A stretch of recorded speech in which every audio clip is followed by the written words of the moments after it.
Cảm ơn giáo sư. Để tiếp nối chương trình, tôi xin trân trọng kính mời giáo sư Valencia tổng kết chương trình.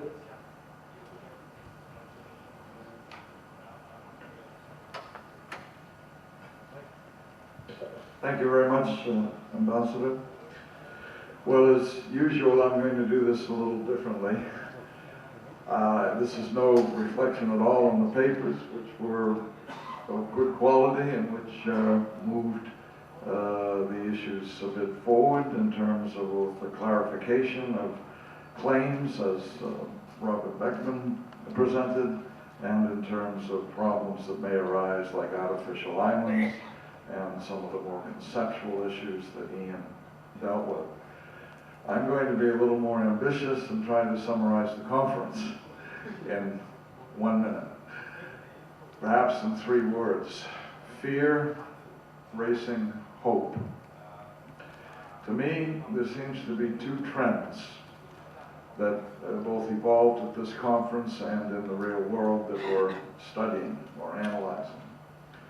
One is whether the South China Sea issues are now caught up in the U.S.-China competition for influence in the region.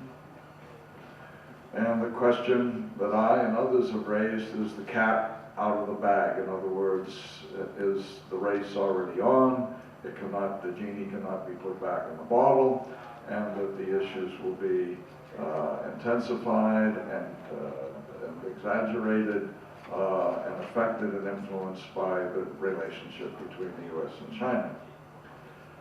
On the other hand, even if the cat is out of the bag, so to speak, it may, in the short term, stimulate China and ASEAN to try to resolve, at least manage, the disputes as they now exist.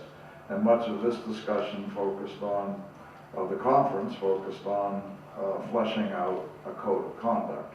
What it might contain, how to get there, is it possible, and so on. I would add this, that it seemed to me that we all collectively are trying to catch up to the present as it is. It seems to me that political decisions regarding the South China Sea, and certainly actions and statements, seem to have taken on a life of their own and a momentum of their own. The pace is clearly quickening, and I think both policymakers and analysts, ourselves, myself included, are struggling hard to keep up. What this means to me is that these issues deserve considerable attention and scrutiny, virtually on a daily or weekly basis, to test the water as it is, to check which way the wind is blowing, and what the outcomes and responses are likely or best to be. I commend the Diplomatic Academy of Vietnam and the Lawyers Association of Vietnam for sponsoring this series of meetings. It so happens that they're extremely timely. I urge them to continue, and I suspect that if and when we meet again, we may have a whole new set of issues to deal with in a changed context. Thank you, Mr. Chairman. Xin cảm ơn giáo sư. Tiếp theo tôi xin giới thiệu giáo sư Tønnesson tổng kết các thảo luận của phiên họp thứ 5. If we now look back at this extremely important workshop over 2 days, it falls in 3 parts in my view. The first part were the first 3 sessions yesterday, and they were characterized by kind of doom and gloom, and particularly that came out in the voice of Mark Valencia, who spoke about how he already had said 1 year ago that the window was closing, and now it was really closed because the geopolitics and the problems of the Sino-American relations had taken over, and there was not much we could do except to hope for a grand solution and perhaps do some useful work that might be useful at some point in the future. Then we moved into the second part of the conference, which dealt with legal issues, and the last panel yesterday that I chaired had one paper by Professor Peter Dutton, who suggested that the Chinese must be respected for getting a chance to develop some new thinking based on Chinese tradition. Then there was a paper by Professor Erik Franks and Marco Benatar that very carefully and meticulously took apart the nine-dotted line and showed that there was nothing in that line that China could build on if it were to win support for its positions in the South China Sea, legally speaking.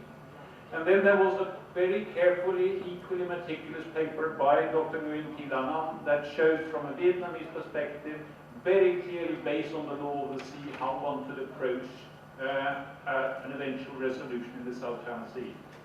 Then in the third part of the conference, which is characterized today, we have spoken very concretely in several sessions about ongoing regional trends that show clearly that the perspective from the first three sessions yesterday was completely wrong.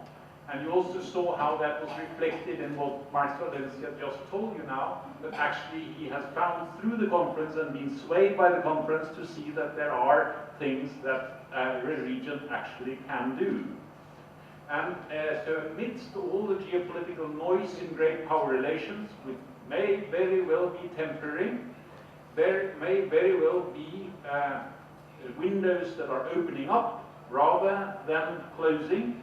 But I think everyone who has spoken about it has also seen how it is China that has the key to this. And that is China's definition of its own interests that will decide if this window can open really or not. China has interests that are shared with others, like protection of fish stocks and management of the natural environment, that has come out very clearly today. China has interest in continuing to build stable relations with the Southeast Asian countries. This has been damaged recently, but can very well be repaired.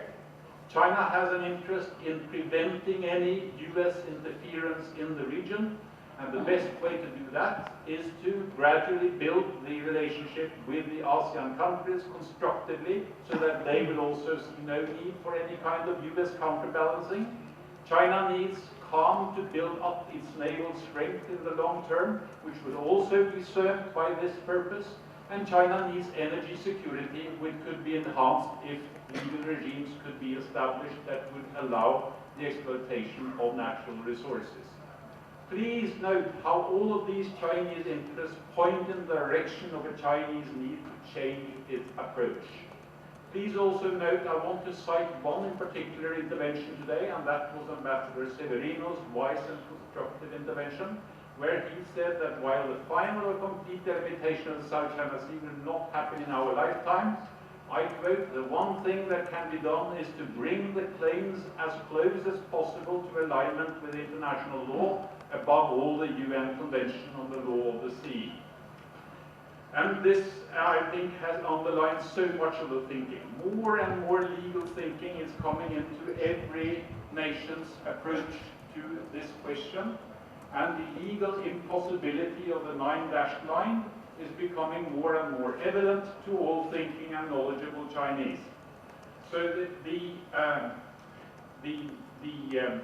this is more and more realized to be a straitjacket from which will be difficult but necessary for the Chinese government to extricate itself. The need for cooperation is also enhanced by one area that has not perhaps been so much talked about, but which has not been affected by the recent geopolitical problems, and that is the cross-strait relations between Taiwan and China. And where there might be room also to exploit and further develop the positive developments today towards some kind of cooperation concerning the South China Sea, perhaps building on the formula developed in the informal workshops managed by Indonesia, with a kind of 10+1+1 formula, because for many reasons China will need to consult consistently with Taiwan in any approach to the South China Sea issues.